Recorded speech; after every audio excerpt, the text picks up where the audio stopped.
నమస్తే, welcome to hit TV. నేను నరేష్. ప్రముఖ జర్నలిస్ట్ స్వేచ్ఛ ఆమె మరణం, ఆత్మహత్య, ఇవన్నీ కూడా చాలా వరకు అందరూ బాధపడుతున్న వేళ అసలు ఏం జరిగింది, స్వేచ్ఛ లాంటి dare and dashing dynamic journalist ఈ విధంగా సూసైడ్ చేసుకుంటే వేరే వాళ్ళ పరిస్థితి ఏంది మాట్లాడదాం. మనతో పాటు సామాజికవేత్త కృష్ణకుమారి గారు ఉన్నారు. మేడం నమస్తే. మేడం నమస్తే. మేడం, స్వేచ్ఛ ఆమె ఆల్రెడీ వాళ్ళ ఫాదర్ కమ్యూనిస్ట్ భావజాలం, ఒకే కూతుర్ని చాలా డేర్ అండ్ డాషింగ్గా పెంచడమే కాకుండా ఈ జర్నలిజం ఫీల్డ్లో కూడా ఆయన పంపించడం జరిగింది. ఆమె కూడా చాలా వరకు కూడా డైనమిక్గా ఉండడం, అంటే ఎప్పుడు కూడా రీసెంట్గా చూసుకుంటే కూడా ఆమె ఉన్నటువంటి మీడియాలో ఎప్పటికప్పుడు ప్రభుత్వాన్ని ప్రశ్నిస్తుండే, అంత డైనమిక్గా ఉండి కూతుర్ని కూడా చాలా డైనమిక్గా పెంచి బాగా ధైర్యం చెప్పిన ఆమె ఎందుకు ధైర్యం కోల్పోయింది? తను జీవితంలో చాలా ఆటుపోట్లకు గురైంది, దెబ్బలు తింది. ఇంకా జీవితంలో స్థిరపడాలా లేదు, అసలు ఎవరితోనూ సంబంధం లేకుండా ఉండాలా లేదు, ఎవరన్నా ఒక మంచి పార్ట్నర్ దొరికితే పార్ట్నర్తో ఉండాలా అనే ఒక సందిగ్ధంలో ఉన్న సందర్భంలో ఇతను నేను పెళ్లి చేసుకుంటాను అని చెప్పి మాట ఇచ్చి ఈ అమ్మాయి వెంటపడ్డాడు. సరే అంటే దానికి ఏం చెప్తారంటే, జనరల్గా నాకు పెళ్ళయింది కానీ నా భార్యకి నాకు సరిపడట్లేదు, నీ కోసమని కాదు, మామూలుగా కూడా నేను విడాకులు ఇద్దామని ప్రయత్నంలో ఉన్నాను, నేను ఆ టైంలో నువ్వు కనిపించావు, నేను కర్చీఫ్ వేశాను, నేనైతే అక్కడ విడాకులు ఇచ్చేది గ్యారంటీ, నువ్వు కూడా నా దగ్గర ఒక కర్చీఫ్ వేసి ఉంచు అన్న చందంలో చెప్తారు. ఓకే, జనరల్గా ఇలాగే జరుగుతాయి. అయితే స్వేచ్ఛ విషయంలో కూడా ఇలాగే జరిగితే నమ్మింది. అవును నిజమేనేమో, నాకు నా భర్తతో విభేదాలు వస్తే నేను విడాకులు తీసుకున్నాను కదా, అట్లాగే అతను కూడా అతని భార్యకి అతనికి పసగట్లేదేమో, విడాకులు తీసుకుంటున్నాడేమో, విడాకులు తీసుకుంటే ఇంకా ప్రాబ్లం ఏముంది అనుకుంది. అది గడిచింది, ముందు రోజులు, తర్వాత నెలలు, తర్వాత సంవత్సరాలు గడిచిపోయినాయి. 5 సంవత్సరాలు అయిపోయింది. ఈ రోజుకి అతను విడాకులు ఇవ్వట్లేదు. అలాగే ఇంకా ఈమె నా మీద బాగా డిపెండ్ అయింది, నా మీద ఆధారపడుతుంది మానసికంగా, డబ్బు పరంగా తన జీతం తనకు వస్తుంది, కానీ తను నా పైన మానసికంగా డిపెండెన్సీ వచ్చేసింది. ఇంకెక్కడికి పోదు, ఎక్కడికి పోను కాడికి నా భార్య పిల్లలు మాత్రం నేను ఎందుకు వదులుకోవాలి అంటే, అప్పటి నుంచి చెప్తున్నాయన్నీ అసలు వాళ్ళిద్దరి మధ్యలో విభేదాలు ఉన్నమాట వట్టి మాట అనమాట.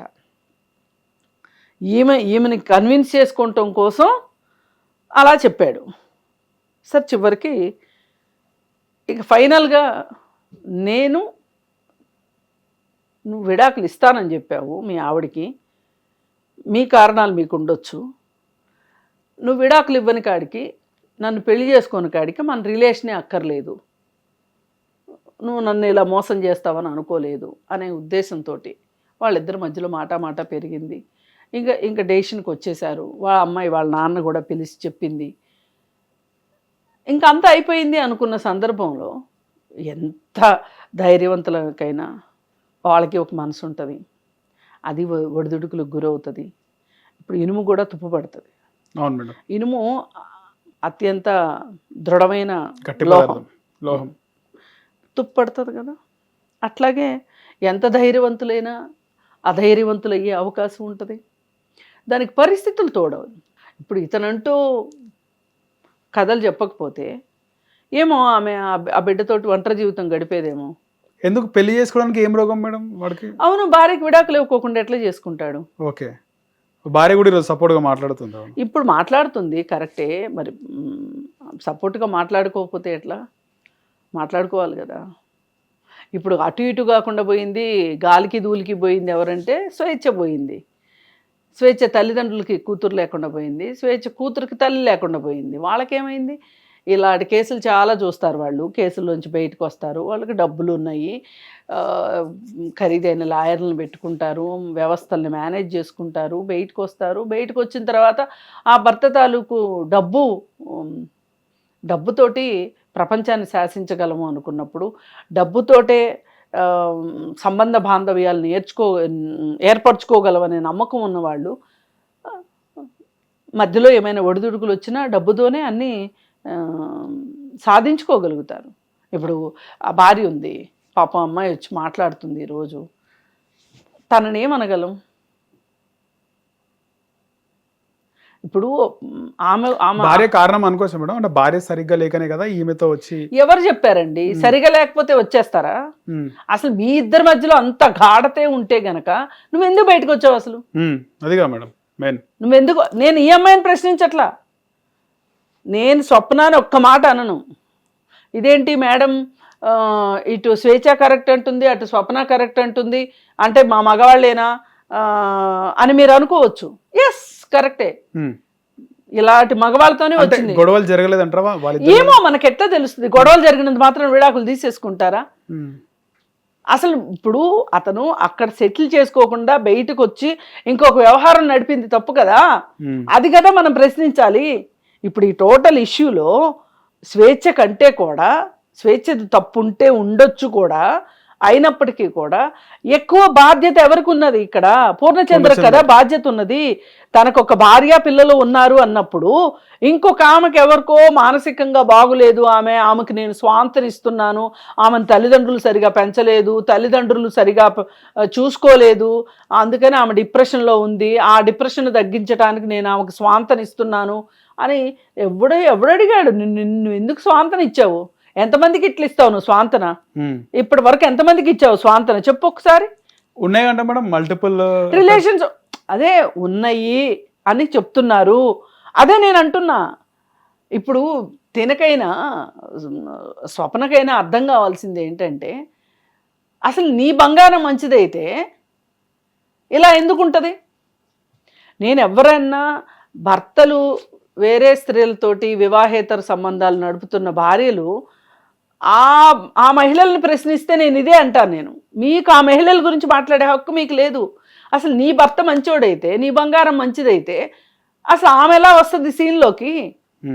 నీ భర్తకు ఉండాలి ముందు బాధ్యత. ఇప్పుడు ఒకవేళ ఆమెకు తెలియకపోవచ్చు నీకు పెళ్ళయింది, పూర్ణచంద్రకి పెళ్ళయిందని, పూర్ణచంద్రకి పెళ్ళయిందని స్వేచ్ఛకి తెలియకపోవచ్చు. ఇప్పుడు ఆడవాళ్ళు మంగళసూత్రాలు వేసుకుని తిరిగినట్టు మగవాళ్ళకి పెళ్ళయిందో లేదో చెప్పడం కష్టం కదా. ఏం మంగళసూత్రాలు వేసుకుని తిరగరు కదా మగవాళ్ళు, మగవాళ్ళకి ఏం బిళ్ళలు ఉండవు కదా మా ఆడవాళ్ళకు ఉన్నట్లు. అతనికి పెళ్లి కాలేదు అనుకుంది, ఆమె సింగిల్, ఆమె గురించి మాట్లాడడానికి లేదు. మరి పూర్ణచంద్ర ఎందుకు వచ్చినట్టు? తను సింగిల్ కాదు కదా, తనకు భార్య ఉంది, చట్టబద్ధమైన భార్య ఉన్నది, పిల్లలు ఉన్నారు. సరే పిల్లల్ని కూడా కాసేపు పక్కన పెట్టండి. చట్టబద్ధమైన భార్య ఉన్నప్పుడు పెళ్లి చేసుకునే హక్కు లేదు కదా, రెండో పెళ్లి చేసుకునే హక్కు లేదు కదా మన దగ్గర. దాన్ని బహుభార్య బైగమి కింద కేసు అవుతుంది కదా. ఆ మాత్రం తెలియలేదా? చాలా చదువుకున్నాడంట. మరి ఇప్పుడు పూర్ణచంద్రకి పెళ్ళయిందో లేదో స్వేచ్ఛకి తెలియకపోయినా ఆశ్చర్యపోవక్కర్లా. కానీ ఈయనకేమి మెమరీ లాస్ రాలేదు కదా, పూర్ణచంద్రకి ఇంట్లో ఉన్నారు కదా. అంతగా నీకు స్వేచ్ఛ నచ్చింది, స్వేచ్ఛతో రిలేషన్లోకి రావాలనుకున్నావు, దాని సంగతి ఇంటూ పురుష పెట్టి రావాలి కదా. అంటే నేను బలవంతంగా విడాకులు, ఈయనకి ఒక అమ్మాయి వేరే అమ్మాయి నచ్చింది కాబట్టి విడాకులు ఇచ్చేసేసి వచ్చేసి ఈమెను చేసుకుని మళ్ళీ ఈమె నచ్చకపోతే ఈమెకు విడాకులు ఇచ్చి ఇంకొకళ్ళ వైపు చూడమని నా ఉద్దేశం కాదు. నీకు నిజంగా నీకు నీ భార్యకి పడకపోతే అది విడాకుల వరకు దారితీసేంత తీవ్రమైన విభేదాలు ఉంటే గనక విడాకులు తీసుకున్న తర్వాత నువ్వు ఇంకొక తోటి రిలేషన్లోకి వచ్చే పని కదా. ఇప్పుడు విడాకులు ఇచ్చిన తర్వాత కూడా 90 days పెళ్లి చేసుకోవడానికి లేదు తెలుసా అండి, విడాకులు అయిన తర్వాత కూడా. ఎందుకంటే ఆమె అప్పీల్కి వెళ్ళింది అనుకోండి, ఒకవేళ అప్పీల్లో ఆమెకి ఈ విడాకులు రద్దయ్యాయి అనుకోండి, అప్పుడు ప్రాబ్లం అవుతుంది కదా. అందుకని 90 days వరకు ఆగాల్సిందే. కొంతమంది మహానుభావులు చాలా తెలివిగా ఇవాళ విడాకులు ఇచ్చేసేసి రేపొద్దున పెళ్లి చేసుకుంటారు. రేపొద్దున భార్య వెళ్ళింది అనుకోండి అప్పీల్కి, దాని విడాకులు రద్దయినాయి అనుకోండి, ఏంటి ఈ భార్య పరిస్థితి ఏంటి, ఆ భార్య పరిస్థితి ఏంటి? ఇప్పుడు ఈమె ఏమనుకుంటది? నాకు నిజంగా భర్తనే అనుకుంటది. అందుకని ఇప్పుడు ఎవరో పల్లెటూరు వాళ్ళు చెట్ల కింద పంచాయతీలు చేసి ఈ పెళ్ళిని ఇంతటితో రద్దు చేసేస్తున్నాము, దీనికి తప్పు కట్టండి, ఒప్పు కట్టండి అని చెప్పి, బాబు ఇప్పుడు నువ్వు ఇంకో పెళ్లి చేసుకోవచ్చు అని చెప్పి ఆయన్ని ఫ్రీ బార్డన్ చేసేసినంత ఈజీ కాదు ఆధునిక సమాజంలో. ఇప్పుడు ఆ చెట్ల కింద పంచాయతీలు చట్ట పరిధిలో ఒప్పుదల ఉండదు వాటికి. నిజంగా పల్లెటూరులో అలాంటి పనులు చేసిన రోజులు ఉన్నాయి, ఒకప్పుడు ఉన్నాయి. గట్టిగా చెట్టు కింద పంచాయతీలు ఉన్నాయి, పెద్ద మనుషులు చేసిన పంచాయతీలు ఉన్నాయి. వాటిని ఛాలెంజ్ చేయగలిగే అమ్మాయి గనక ఉంటే గనక వాటిని కూడా ఛాలెంజ్ చేస్తారు, పైగా ఆ పెద్ద మనుషులను కూడా క్వశ్చన్ చేస్తారు. ఓ పక్కన చట్టం అనేది ఏడ్చింది, మీరెందుకయ్యా బాబు మధ్యలో ఎందుకు, మీకంత శ్రమ ఎందుకు, వృధాశ్రమ ఎందుకు, మీరేదో చుట్టలు కాల్చుకుంటూ కూర్చోవచ్చు కదా అని చెప్తుంది చట్టం. అందుకని ఏ రకంగా చూసినా సరే పూర్ణచందర్కి తనకి పెళ్ళయింది అనే సంగతి తెలుసు, తను ఆ బంధంలో ఉన్నాను అని తెలిసినప్పుడు స్వేచ్ఛకి మాట ఇచ్చింది తప్పు. ఎన్నో సందర్భాల్లో స్వేచ్ఛకి మాట ఇచ్చాడు, లేకపోతే ఎందుకు స్వేచ్ఛ తెగదింపులు చేసుకోవాలనుకుంటే చెప్పండి. ఏది ఏమైనప్పటికీ కూడా చాలా మంది వాళ్ళు మాట్లాడారు అని చెప్పిన మేడం, నేను చేసుకొని పెళ్ళి అని చెప్పేసి, అంతేగా ఆమెకి విడాకులు ఇవ్వడం కుదరదు అని చెప్పేస్తే చేసుకోవడం కుదరదు, ఈవెన్ చేసుకుంటానే కుదరదు. పైగా చేసుకుంటే గనక ఈవిడిది కూడా తప్పు అవుతుంది. ఎన్నాళ్ళు ఉన్నా కానీ ఇప్పుడు ఇలాంటి విషయాల్లో మగవాళ్ళు చాలా తెలివిగా ప్రవర్తించేది ఎక్కడ అంటే, వీళ్ళకి చెప్పగలిగినన్ని రోజులు చెప్తారు. ఏది ఇందాక నేను మీకు చెప్పాను కదా, మానసికంగా వీళ్ళ మీద ఆధారపడేటట్లుగా చేసుకొని ఆధారపడిన తర్వాత ఇంక వీళ్ళు ఎక్కడికి ఇంక పోరు అన్నప్పుడు అప్పుడు చెప్తారు, ఆమె ఉంటది కానీ నువ్వే నా మహారాణివి, నా హృదయాన్ని గెలిచిన దానివి నువ్వే. ఏదో ఇంట్లో పెద్దవాళ్ళు చేశారు, చేసుకున్నాను, నాకు నువ్వే ఇష్టం, నువ్వే ఎక్కువ, అంతే. అలా ఉంటది ఇంట్లో. ఓ బీరువా, ఓ డైనింగ్ టేబుల్, ఓ ఫ్రిడ్జ్ ఉన్నట్టు ఉంటది. నువ్వు అసలు మహారాణివి, నువ్వు నా రిజర్వ్ బ్యాంకుకు నువ్వు అన్నట్లు పొంగిపోతారు ఇంకా అమ్మాయిలు, అంతే పొంగిపోయి సరే ఇలా. ఏది ఏమైనప్పటికీ ఈ విషయం ఒక ప్రాణం పోయింది. ఇక్కడ ఇంకోటి ఆలోచించాల్సిన విషయం ఏంటంటే, అసలు ఇప్పుడు స్వేచ్ఛ లాంటి ఎంతో కొంత వనరులు ఉండి, స్వాతంత్ర్యం ఉండి, ఉద్యోగం ఉండి, చదువుకుని సొసైటీలో తనకంటూ ఒక ఎగ్జిస్టెన్స్ ఉన్న అమ్మాయికే ఇలాంటి పరిస్థితి వచ్చింది అంటే మామూలు మహిళల పరిస్థితి ఏంటి, అవగాహన లేకుండా మామూలు మహిళల పరిస్థితి ఏంటి. అందుకని ఇట్లాంటి దగ్గర ఆలోచించవలసింది ఏంటి అంటే, ఇక్కడ ఆడవాళ్ళు ఒక్కటే నేర్చుకోవాలని కాదు, మగవాళ్ళు ఒక్కళ్ళే నేర్చుకోవాలని కాదు, అసలు సమాజానికి అర్థం కావాల్సింది పిల్లల్ని పెంచేటప్పుడు, పెరిగిన తరువాత, పెళ్ళిళ్ళు చేసుకోబోయేటప్పుడు, పెళ్ళిళ్ళు చేసుకున్న తర్వాత మీకు ఒక క్లారిటీ రావాలి. ఇప్పుడు విడాకులు అనేది ఒక అవకాశం, పెళ్లి లాంటి అత్యవసరం అయితే కాదుగా. ఒక అవకాశం ఉంది, చట్టంలో ఒక అవకాశం ఉంది విడాకులు అనేది. అది అవకాశం వచ్చినప్పుడే వాడాలి. ఇప్పుడు మన దగ్గర కత్తి ఉంటుందండి, ఆ కత్తిని రోజంతా కత్తికి పని చెప్తా ఉంటామా? అవసరం ఉన్నప్పుడు తీస్తాము. అలా చూడాలి తప్పితే విడాకులు ఇస్తానని వాళ్ళు చెప్పటము, విడాకులు ఇచ్చేసేసి వచ్చి నన్ను మేనాలో ఎత్తుకుపోతాడని అమ్మాయి అనుకోవడము, రెండు తప్పే. పైగా పూర్ణచందర్ అమ్మాయితో కొంచెం మంచిగా బిహేవ్ చేయలేదు, చిన్న అమ్మాయితో అని, స్వేచ్ఛ కూతురుతో అని అమ్మాయి కూడా చెప్తుంది. అదేం పెద్ద ఆశ్చర్యపోయే విషయం కాదు, నేనైతే ఆశ్చర్యపోవట్లా. దేనికి మేడం? ఎందుకంటే సొంత తండ్రులు కూడా పిల్లలతోటి పిల్లల్ని లైంగిక వేధింపులకు గురి చేస్తున్నప్పుడు ఆ మైండ్ సెట్ ఏంది మేడం? ఎందుకు ఆ మైండ్ సెట్ వస్తుంది? ఎందుకు వస్తుంది అంటే అది వాళ్ళ మానసిక దౌర్బల్యం. అలాంటప్పుడు ఇతను చేయలేదు అంటే చేశాడు. ఇప్పుడు ఆ పాప చెప్తుంది కాబట్టి నమ్మాల్సిందే, కానీ ఇది కరెక్ట్ కాదేమో అని అనడానికి అవకాశం లేదంటున్నా. ఎందుకంటే అసలు జన్మనిచ్చిన తండ్రే అలా చేస్తున్నప్పుడు మన ఎన్ని కేసులు రావట్లేదు, వస్తున్నాయి కదా. మీరు ఎప్పుడు వినలేదా ఇట్లాంటి కేసులు? చూశారు కదా. మరి ఇతను చేయడాన్ని ఎందుకు అనుకోవాలి? ఇతను బయలాజికల్ ఫాదర్ కాదు కదా. బయలాజికల్ ఫాదరే చేస్తున్నప్పుడు కొన్ని సందర్భాల ప్రేమ ఉన్నప్పుడు కూతురుతో ఆ విధంగా ప్రవర్తించడం, ఇవి పాకుడు రాళ్ళండి. జారడం మొదలెట్టాక ఒక రాయి, 2 రాళ్ళు, 3 రాళ్ళు అని ఉండదు. కానీ మూల్యం చెల్లించుకోవాల్సింది కదా మేడం ఎప్పటికైనా. ఇప్పుడు చాలదా? అదే కాకపోతే అతనికి డబ్బులు ఉన్నాయి కాబట్టి. ఎన్ని డబ్బులు ఉంటాయి మేడం, టైం వస్తుంది. ఆహా, కేసుల్లోంచి బయటపడతాడు. ఇవాళ కేసులు లేనిది ఎవరికి అనే మాట కూడా వస్తుంది తెలుసా. కేసులు ఉండటం కూడా ఒక క్వాలిఫికేషన్ అయిపోయింది. కాకపోతే ఇట్లాంటి వ్యవహారాల్లో కూరుకుపోయి ఎంతో భవిష్యత్తు ఉన్న, ఎంతో సొసైటీకి అవసరమైన ఒక ఉద్యమ నేపథ్యం ఉన్న అమ్మాయి, జ్ఞానము విజ్ఞానము రెండు ఉన్న అమ్మాయి ఈ విధంగా అర్ధంతరంగా చనిపోవటం మట్టుకు బాధాకరం. స్వేచ్ఛ లాంటి వాళ్ళు ఉంటే ఈ సమాజానికి ఉపయోగం. పూర్ణచంద్రతో ఏం ఉపయోగం అండి? హూ ఈజ్ పూర్ణచంద్ర చెప్పండి? ఒక ఎంపీకి కుడి భుజంగా ఉంటాడు, తల్లో నాలుగుగా ఉంటాడు. ఆ ఎంపీ ఏం చేస్తాడు? మాజీ ఎంపీ. ఆ ఎంపీ ఏం చేసి డబ్బులు సంపాదించాడో తెలుసు. ఇప్పటిగా వాళ్ళు సంపాదించిన డబ్బుల్లో వీళ్ళు కొంచెం వాళ్ళ పుట్టినరోజులకు విసిరేస్తే డబ్బులు ఏరుకునేలాగా వీళ్ళు వాళ్ళ మోచేతి కింద నీళ్లు తాగుతూ బతికే వాళ్ళు పూర్ణచందర్. ఆ పూర్ణచందర్తోటి అతను చెప్పిన మాటలు నమ్మడమే స్వేచ్ఛ చేసిన పొరపాటు. అతను లాంటి వాళ్ళతోటి సాహచర్యమే స్వేచ్ఛ చేసిన పొరపాటు.